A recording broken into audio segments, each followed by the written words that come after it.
let's talk book talk discourse. Now, for those of you who aren't familiar, and if you're not familiar, where have you been? Literally, where have you been? Book talk is a corner of the internet on TikTok where people talk all about books, their favorite books. They're making recommendations. They're making cutesy little bookish videos, all different types of book related content. Now, I joined Book Talk in late 2023. I think it was August. It was a warm summer day when I joined Book Talk. And I thought, what could possibly go wrong? I mean, this is just a community that gets around and smiles at each other and talks about their favorite books. I could not have been more wrong. What I learned is that people on Book Talk, while they do love to talk about their favorite books, they also love to talk about the act of reading and what everyone else is doing while they're reading. And that was fascinating to me. I didn't even know people could argue about things like this. I didn't even know that these were real conversations that people could go on and on and on about for weeks on end. But nonetheless, they were. I have a list here of all of the Book Talk discourse that I had the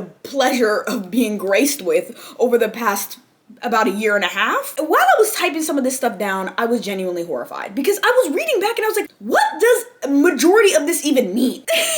Like, why are these the types of conversations that we're choosing to have? We could be having some very serious conversations. And I will say this, some of them are very important because I didn't realize that a lot of people were confused about topics such as the importance of reading comprehension or if reading is political or not. These are some of the things that it scratches the surface, but it really confused me. Now you may be wondering, Eden, why are you adding fuel to the fire? If you think a lot of these conversations are ridiculous, why are you engaging in them? Well, one, I like to hear my own voice. I like to hear myself speak, but we can move past that. The actual reason why I think it's important is because Book Talk has taken the publishing industry by storm. It has brought so many new people to the reading community, even just as somebody who on TikTok specifically has about 230 to 40,000 followers. The amount of people who have told me that I am the reason why they started reading again absolutely baffles me. Book Talk has impact, and we cannot ignore that. So therefore, the conversations that we have inside the Book Talk bubble are actually impacting a lot of people and the way that they engage with reading. I mean, Book Talk is the reason why so many Barnes and Noble's brick and mortars are opening up again. 5 years ago, Barnes and Noble's were shutting down. Now they're opening up. The most popular genres to read are romance, crime/mystery, fantasy, and sci-fi. I mean, people aren't just reading again, they're reading for enjoyment. And I think that's so important. And a lot of that was birthed on Book Talk. In 2021, according to the New York Times, Book Talk helped sell approximately 20 million printed books, with that number doubling in 2022. So it's very clear that Book Talk has had an impact on people's reading habits. That's why I think it's really important for us to kind of take a fine-tooth comb to some of the discourse that we've been having and kind of see what the root of the issue is. But because I want this video to be kind of fun, I'm gonna call them Book Talk brawls because I think that just makes it a little lighthearted. Book Talk brawl number 1. Is Book Talk contributing to anti-intellectualism in the book space? Now, my good friend Celine here made a lovely video talking about how she feels like anti-intellectualism is harming Book Talk. How when we're analyzing these books, we have deduced them down to tropes. We're not giving the author the credit they deserve by actually talking about the themes and character development that make these stories so special and impactful. Now, she uses The Poppy War by R.F. Kuang as an example where she says she's seen some people on Book Talk describe this as simply a book about a strong female protagonist. Her issue with this is that The Poppy War is so much more. And I also saw in the comments that somebody said that they've seen somebody try to promote The Poppy War as a boarding school romance novel. Now that's crazy. That's crazy. I mean, that's crazy. We have to agree that's crazy. If you've read the book, that's crazy. A lot of people responded to Celine's video saying that it was a form of elitism, that people don't always have to go into the nitty-gritty details of a book to recommend it, that people aren't always going to take away the same things that you do from a book, and that when you're saying that if you don't understand these large themes in the book, and if you're saying that there's only one certain way to enjoy this book or to read this book, that's harmful and elitist. I mean, this conversation went on for a long, long, long time. The one thing I will say is we cannot pretend that reading comprehension is not important. Now, some would argue if you're reading for fun, why do you need to come online and make these really big reviews with all these big words and parsing out all of these big ideas out of the book? Why can't you just enjoy the book for what it is? But Celine's point was that you are doing the author a disservice. You are doing the book a disservice. You are not properly analyzing the book for what it is. And reading comprehension is important. I do think it is important for us to just all come to the same conclusion that reading comprehension is essential. Not only essential, but is something that all of us should be working towards. This kind of goes into the conversation of, is reading purely escapism, or do you have to be analyzing books and kind of going in depth when you read them and getting certain things out of them? I'm gonna get into that a little bit later with another book talk brawl that we'll discuss. However, I think that the moment that we say that we can ignore these big ideas in books just to say this book is XYZ, to deduce it to its tropes, is when we're cooked. I saw a couple of videos of people saying TikTok is a short form platform and that when you're recommending books on the platform, you can only say so few words when you're recommending them. I think that's a cop-out, personally. If you ask me, look, it's me and the camera in this room right now. Ain't nobody asked me, but I'm gonna give you my opinion. I think that the moment that we stop working towards reading comprehension and getting better at it, it will be the death of literature. I genuinely do believe that. Because I love all different types of genres. I love romance. I love fantasy. I love everything. I love everything. Maybe not self-help books that much, but I will read mostly everything. No matter what type of genre I'm reading, it doesn't matter if it's the fluffiest romance book or the darkest fantasy book. I want to get the message out of it that the author intended. They spent years and years writing these books, and I want to be able to understand it for what it is. And that's not to say that people can't enjoy these books regardless of their education level, regardless of their reading comprehension level. I want everybody to try to pick up the book and really try to understand it. But that's the key point, right? Is you're working to understand it. I don't think it's fair to say I'm going to go into this piece of art and then I'm going to go promote this piece of art as solely what I think you should take out of it is. The Poppy War, for example, is a book about war. It's a book about the sacrifices that you make in war. That war is so complicated, so convoluted, that even when you think you're the good guy, you may not be. That not everything is so black and white. Now, you see all of those words that I just used?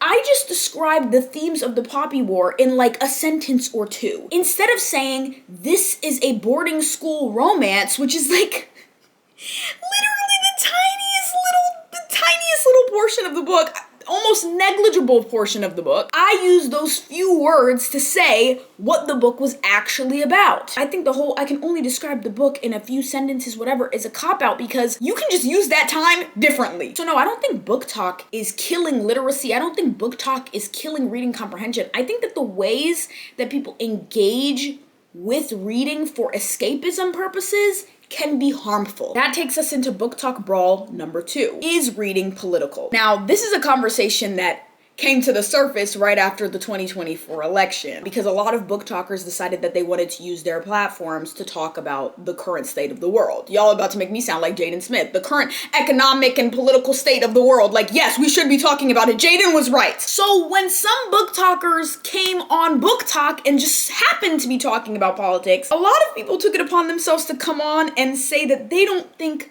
Book Talk is a political space. They don't think we should bring politics into Book Talk. What this really means, what they really mean when they're saying that, is that they don't like hearing other people's opinions because it makes them feel bad about their political opinions. A lot of people who are more on the left were coming onto Book Talk saying that they feel it's important for us to talk about this stuff. It's important for us to not only talk about politics, but highlight the politics in the books that we're reading. And that sent us down a road of talking about reading being a form of escapism. This is kind of a combination of two different book talk brawls. Can reading simply be a form of escapism, and is reading political? Now, the reason why I put book talk brawl number 1 and book talk brawl number 2 next to each other is because I saw a TikTok of somebody saying, we owe that anti-intellectualism on BookTok girl an apology. And I was like, yeah, we do owe my girl Celine an apology. Because the amount of people that were coming for her and calling her elitist, but then were also turning around and saying reading is political,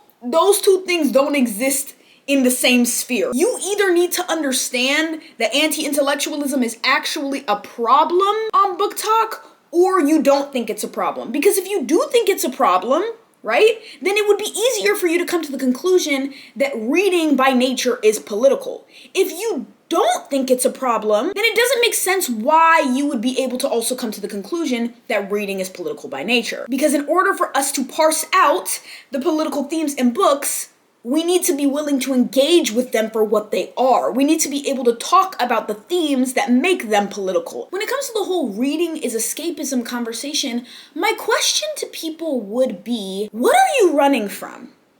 What are you escaping from? It could be a plethora of things, but the issue is, if you pay attention to what you're running away from in the real world, you would realize that those things 9 times out of 10 are political issues or social issues by nature. The lighting is gonna start getting iffy because the sun goes down at like 3:30 p.m. Please bear with me. Now, the reason why I think it's important to think about it this way is because let's say you're reading a book that has themes that deal with racism. I saw a lot of people during this time say that they don't like to read books that cover serious topics because it stresses them out and they're escaping, and so they don't want to talk about that stuff. Could you not see that it is your obligation as a human being to learn about experiences that differ from your own in order to be a good fellow human on this earth? Because what's so important to me as a Black woman in Black stories is that I feel understood, I feel heard. And I think that's a great way for people who don't have my lived experience to understand what I go through. And so when you completely and utterly neglect those types of stories for your own comfort, you are neglecting a part of your humanity. Now, I will say this. I don't have an issue with people saying that reading is escapism. I don't have a problem with the only books you read being fluffy romance books or the only books you read being mystery books. I don't really care. That's not I don't have no problem. Matter of fact, I advocate for your right to do those things. However, to say that the entire space is not political, it rings a bell. You know, it's a red flag. I made a few TikToks around this time where I said, like, if you don't think reading or book talk should be political, then why are you coming online during a heightened political time and saying that you don't think it should be political? Why didn't you just post a book review? Why didn't you just do business as usual? It's because you don't really believe it shouldn't be political. You just don't like that people disagreed with you at the time. And that was your form of coming forward and saying, I don't agree with these people. Therefore, I want them to know I'm uncomfortable with this whole conversation, so let's shut it down. Book Talk Brawl number 3. How many books do you read in a year and why are you lying? This is a recent one. Yeah, and I think it's goofy and funny every single time we have this conversation. I think what sparked the conversation this year is that one girl came forward saying she read 1,000 books in the year. But we also had this conversation last year where people couldn't even understand how somebody could read 100 books in the year. And that's where we start to get into iffy territory. I consider this question to be a blaring alarm, a signal that somebody is either 1, insecure about the fact that they don't have as much time to read, or 2, insecure about the fact that they aren't choosing to use their free time to read. Because social media is my full-time job. I talk about books, films, TV shows all the time. That's all I do. That is my 9 to 5. And I still only read 75 books. Why is that? Well, 1, because I fell into a slump for like 3 months towards the end of the year, but also 2, I chose to spend my time doing other things. If somebody comes out and says that they're a speed reader, that they can read 500 to 600 words per minute, that would mean that even if they have a 9 to 5, even if they have 3 kids that they need to take care of at home, they are reading double the speed that I can read. If I can read 75 books in the year, which is roughly 1 book every 5 days, it's not hard to believe that they can read a book every 1 to 2 days. It would need to take you 3 to 4 days for you to read one book to complete your year with 100 books read. 3 to 4 days. If you read about a page a minute, would mean that you would only need to read for about an hour and a half to 2 hours every day, if it was an average length book, 300 to 400 pages, in order to complete a book every 3 to 4 days. That's not completely unheard of. The average television episode is anywhere between 30 minutes to an hour. So if you come home and watch a couple episodes of TV, there you go. That's your reading time. You don't just get to get online and start screaming at people saying, it's not possible that you read a book every 2 days and you're pissing me off. Okay. One argument that a lot of people use when they want to devalue the time that people spend reading, they say, oh, if all you read in the year is romance books, or if all you read in the year is fantasy books, then like that makes sense. Like it's not even hard reading. It's not even something that takes a lot of brain power. So it would make sense that you're able to read that many books. If somebody decides that all they want to read is romance books in the year, so be it. You can learn a lot from romance books. You can learn a lot about emotional intelligence from romance books. You can learn a lot about interpersonal relationships. Just because it's a romance book doesn't mean you stand to learn nothing from it. And that's kind of like Book Talk Brawl 3B, because that's something that comes in and out of Book Talk discourse constantly throughout the year. But coming from somebody who reads a lot of different types of books throughout the year, I think that's really unfair and kind of feeds into the misogynistic argument that reading books that majority women like to read delegitimizes your behavior as a reader. We're still arguing that things that women love, like romance books, are frivolous. In 2025? Grow up! Book Talk Brawl number 4. Plagiarism versus inspiration. There goes the sun. Maybe she'll come back. This started when fantasy author Victoria Aveyard made a TikTok video promoting her Red Queen series. This is a YA fantasy book that she wrote back in 2015. Key number here, the year of our Lord 2015. There were a lot of people in her comment section saying that the plot of her story sounded like the plot of Powerless that came out in 2020. Key number here, 2023. And so what got Victoria Aveyard fans angry, or just honestly fans of the truth angry, is that Powerless fans were accusing Victoria Aveyard of stealing the plot of Powerless. Now, listen, there's a lot to discuss here. One is that in order for that to be true, Victoria Aveyard would have had to travel 8 years in the future, steal the manuscript from Lauren Roberts' house, go back to 2015, and then write her book, Red Queen. But what sounds more probable? That Lauren Roberts took ideas from Red Queen? Or Red Queen took ideas from Powerless? Now, this discourse snowballed into being a conversation about the difference between plagiarism and inspiration, because people, myself included, who read Powerless noticed that Powerless was not just inspired by Red Queen, but was also inspired by The Hunger Games and Shatter Me and a lot of other YA dystopian or fantasy novels. Some scenes felt taken straight out of books that I've read in the past. Now, I'll give Lauren Roberts credit. She's not trying to hide that she took inspiration from different types of books. And one of the points that I like to make when I'm talking about inspiration versus plagiarism is that we have a really bad habit of focusing on similar features in books rather than focusing on what the distinguishing features are. Because the truth is that you're not going to be able to escape inspiration. Inspiration is everywhere. It's really hard for you to write something that is completely and utterly new ideas and concepts. But your story, in my belief, has to have enough that distinguishes it as its own story, that can make it stand on its own and be its own thing in order for it to be something I'm willing to read. And I think it really is up to you as a reader to decide what you're willing to put up with when it comes to ideas being taken from stories in the past. I use Battle Royale and The Hunger Games as an example. The Hunger Games came out in 2008. Battle Royale is a Japanese dystopian novel that came out in 1999 but was translated to English in 2003. The Hunger Games caught a lot of flack for being similar to Battle Royale because both of the books have trials, both of them have children dying in these trials, and so on and so forth. Now, after doing some research about Battle Royale, because The Hunger Games is one of my favorite, is my favorite series ever, I came to the conclusion that I believe that The Hunger Games has more than enough to distinguish it as its own story. Yes, it shares the trial aspect, but outside of that, there's nothing really similar between the stories from what I've seen. And that's why I'm able to read The Hunger Games and say, okay, Suzanne Yeah, she took some inspiration. I don't think this came out of nowhere, but she made it her own. So I always encourage people to kind of step out of their comfort zone. And I understand that this is a lot of y'all's favorite author. I understand that you're ride or die for her, but I think it's important, regardless of what your conclusion is, to be critical of what is new work and to be critical of what somebody is claiming is their own, and understand that if something is truly new, or if it just feels new because it's just a new combination of a bunch of things you've already read. Book Talk Brawl number 5, also a relatively new one. Here's the lore. Audible came out with an ad where a bunch of celebrities were talking about what speed they think people should listen to audiobooks on. A lot of them said 1x, some said 1.8x, some said 2x. But this sparked discourse because somebody... I can't take this seriously. Somebody came out saying we should be able to listen to audiobooks at whatever speed we want to, and you shouldn't be judging us, Audible.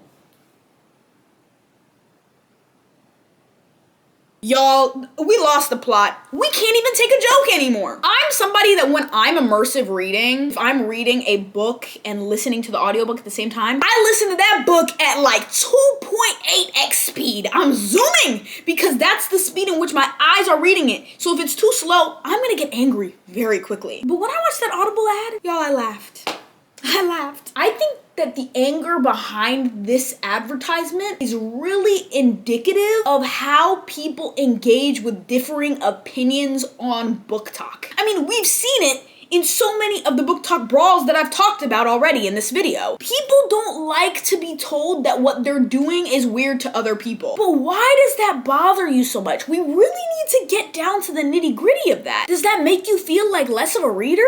Does it make you feel like you're reading wrong? Like, this is one that I really didn't understand. I can kind of understand the anger behind some of the other things, like being accused of not actually reading the books that you said you read in the year, or being told that certain genres that you enjoy reading are frivolous and don't make you an actual reader if you read them. I can kind of just write all of that anger away and say, yes, I understand that, and I get why you would feel threatened by those conversations. But this don't make no sense to me, y'all. We can't laugh. We can't chuckle. Like, some people were coming out saying that they think that this ad was like kind of funny, but just in poor taste. I don't even think it was in poor taste. I get online and say that I think a lot of stuff is crazy all the time. Like, I say everything is crazy. I share my opinion online all the time. That's why I think sometimes it's not necessarily the message, it's the messenger. Like, some people were even saying, oh, you can tell that none of these celebrities actually read because who is actually listening to books on 1x speed? So what y'all did was, you got mad that they were judging you, so then you just came back around and started judging them. Who are you to say they're not actually readers? 1x speed is an option for you to listen at. Therefore, some people out there listen at 1x speed. I know that if I wasn't immersive reading, the maximum I could probably listen to a book at is 1.5 before I start to completely miss the plot. We need to be able to take a joke. We need to be able to take a kiki ha ha ha joke. And last but not least, review etiquette. Should you tag authors in your book reviews? This discourse started because some girl posted a review of Elsie Silver's books, and it was a ranking style video where she essentially was pointing out like, this book is her best, this book is her worst. It was just a trending audio. She tagged Elsie Silver in that video, and then Elsie Silver blocked her. Then the creator came out and was like, oh my God,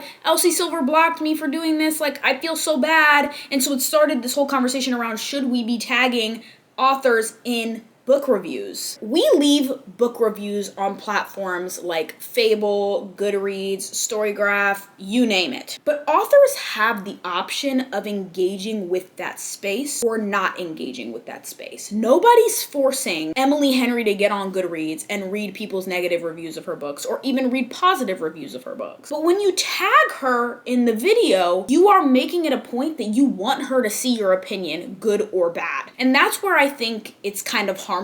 I used to be of the belief that if it's positive, it's okay to tag them. If it's negative, you shouldn't. Now I think I just kind of stand firmly in the camp of don't tag authors in book reviews. I think it's okay to tag authors in, you know, a quick little, oh my God, I read this book and I loved it. Just like a quick little thing. Like, you know, we want to be able to engage with authors on platforms. I don't want to make it so that the reader space and the author space are just completely disjointed and disconnected, because we are connecting about their art. But I do think that we have this issue, and I think that the Elsie Silver book talker situation really proves this, that some people don't consider the fact that authors, as a part of their job, have to go through their tags. They have to stay up to date with what people are saying about them and yada, yada, yada, yada, because they are a brand. They're not just an author, they're a brand. And so when you tag them in those types of videos, you are forcing them to see your negative opinions or your opinions in general. Now, this girl who posted this video originally, super, super sweet. I don't think she meant any ill will behind it, but I do think it was an important lesson for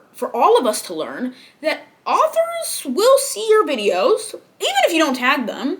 So like being a little bit more intentional with how you engage in that relationship is really important. Now, I leave negative reviews of books all the time. Sometimes I want to be funny and I'll be like, yeah, I wasn't messing with this. I didn't like this one, you know? And I don't think that people should tone down their opinions because authors are going to see them. But I do think it's important for us to just be a little bit more thoughtful in how we bring them into the conversation, how we reel them into the conversation. Personally, I would be horrified to tag an author in any sort of negative review that I was doing. I would never do that. Anyway, I've been yapping for so long. That concludes my analysis of some book talk brawls that have happened over the past year. My hope is that moving forward, we can all just be a little bit more understanding of each other, be able to take jokes, take reading comprehension seriously, just to name a few. And although I think a lot of these conversations are kind of goofy, I think that they're just born out of a lot of insecurity or people wanting to silence other people, I do think it's important that we engage in these conversations, that we understand why they come up so that we can all just work towards being better in this big reading community. That's all for today's video. Thank you so much for tuning in. I love you guys so much. Thank you for watching. Thank you, thank you, thank you, thank you, thank you. And I hope y'all are having a lovely 2025 so far. Maybe we can find peace in this community once and for all. That won't happen, but a girl can wish, a girl can dream.